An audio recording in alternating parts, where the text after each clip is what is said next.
তুমি আমাকে একটু জন্ডিসটা ক্লিনিক্যালি দেখাও তো। Okay sir. আসসালামু আলাইকুম বাবা।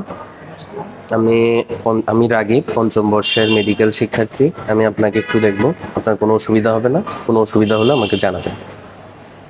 Sir, I need broad daylight to examine the patient for okay, jaundice. Proceed. আপনার বাবা, আপনার চশমাটা একটু খুলে রাখেন।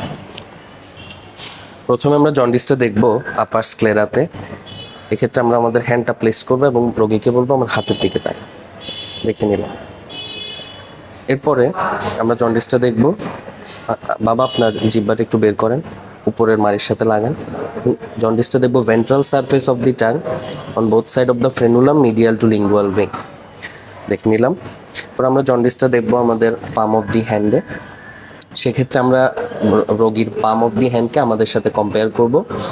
এক্ষেত্রে আমরা লেফট হ্যান্ডের পামকে একটু বেশি প্রাধান্য দিব, কারণ অনেক ক্ষেত্রে রোগী খাবার খেয়ে আসলে আমরা কনফিউজ হতে পারি।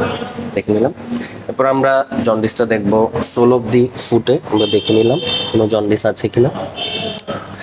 এরপরে সর্বশেষ আমরা পুরো শরীরে দেখে নিব হোল বডিতে কোনো ইয়েলোইশ ডিসকালারেশন আছে কিনা। সর্বমোট 5 জায়গায় আমরা জন্ডিসটা এক্সামিন করব। থ্যাংক ইউ বাবা, আমাকে এক্সামিন করতে দেওয়ার জন্য। Okay, what is your findings? Sir, on examination of my patient is non-icteric. আচ্ছা, নন ইকটেরিক। তাহলে জন্ডিস কাকে বলে? Jaundice may be defined as the yellowish discoloration of the skin sclera mucous membrane due to hyperbilirubinemia. তাহলে normal bilirubin level কত বলো তো একটু। Normal bilirubin level 0.2 to 1 milligram per deciliter. এখন ওয়ানের চেয়ে যদি বেশি হয়, এটাও তো হাইপার বিলিরুবিনেমিয়া, সেটাকে কি আমরা জন্ডিস বলবো?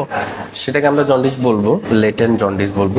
তাহলে তুমি ক্লিনিক্যালি কখন আসলে জন্ডিসটা দেখবা পেশেন্টে? আমরা ক্লিনিক্যালি জন্ডিস পাবো যখন এটা বিলিরুবিন লেভেল 3 মিলিগ্রাম পার ডেসিলিটারকে এক্সিড করবে। আর 1 to 3 হলে সেটাকে আমরা লেটেন্ট জন্ডিস বলে থাকি। ল্যাটেন্ট জন্ডিস বলবো।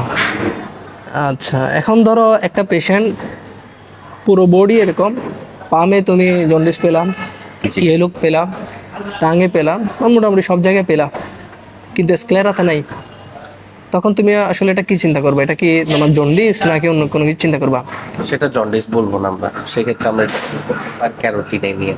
আচ্ছা আচ্ছা আচ্ছা, ধরো এই পেশেন্টের জন্ডিস নাই, এখন পেশেন্টটা আসলো অ্যাকিউট জন্ডিস নিয়ে, 2-1 দিনের মধ্যে তার জন্ডিস ডেভেলপ করলো, অ্যাকিউট জন্ডিস। অ্যাকিউট জন্ডিসের একটা কজ বলো তুমি। যদি রোগী আমাদের কাছে জ্বর নিয়ে আসে, সেক্ষেত্রে আমরা চিন্তা করতে পারি অ্যাকিউট ভাইরাল হ্যাপাটাইটিস। ঠিক আছে, ধন্যবাদ।